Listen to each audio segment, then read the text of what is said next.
Ito, pwede mo ito. Yan, oh. Yan. Yung knuckle na yan. So, practice talaga yan. Hindi naman pwede makuha mo ng isang, gawin ko ang ginawa niya. Okay? Pwede yan.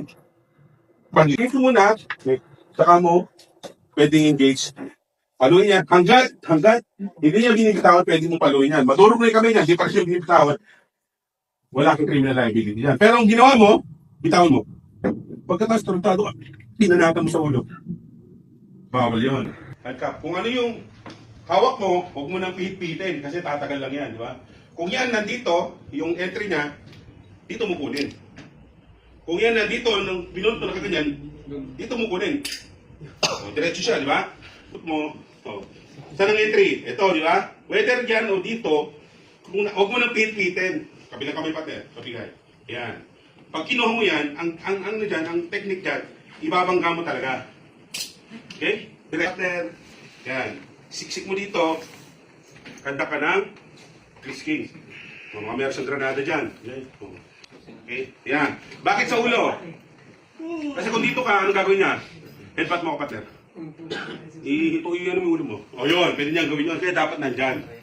Nandyan yung, yung kamay mo. Para hindi siya ma-headbutt.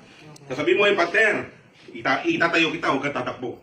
So, pag hawak mo ng braso, hawak mo rin yung braso dito, dapat nakaganyan ka na. Para hindi ka niya ma-headbutt. Ito yan. Tayo partner. Yan. Low line. Okay? Ito yun. Mabilis yung kamay mo, hindi nakababa. Okay? Hindi siya nakababa. So, bago pa niyo mabunot, okay? Ang maganda sana dyan, bago pa niya mahawakan, hawakan partner. Ma-deflect mo na. Kabilang kamay. Ma-deflect mo na yung atake niya. Ma-deflect mo na bago pa niya. Kaya alerto ka. Kahit nandito, magtatrabaho ka, biglang may lumapit. Lipat din. Hindi pa niya natatouch. Touch mo na yung niya. Kasi sanay ka na. May reflexes ka na. Ngayon, nahawakan niya. Nahawakan niya. So, ang pwede mong gawin, huwag mo rin pagbunot, hawakan mo din. Kasi ang kasunod nito, jab, sa mata, sa leeg, okay? Or matras ka dito, one step. Kaya ka nag one step, para ma-stretch yung kamay niya, then balikin mo yan. Para bumitaw yun sa, Pag bitaw niya, boom, push. Hawakan mo rin, kasi gusto mong i-retain yung palms mo eh. I-retain yung palms mo, okay? Kahit hawakan niya yan, hawakan mo rin, i-retain mo.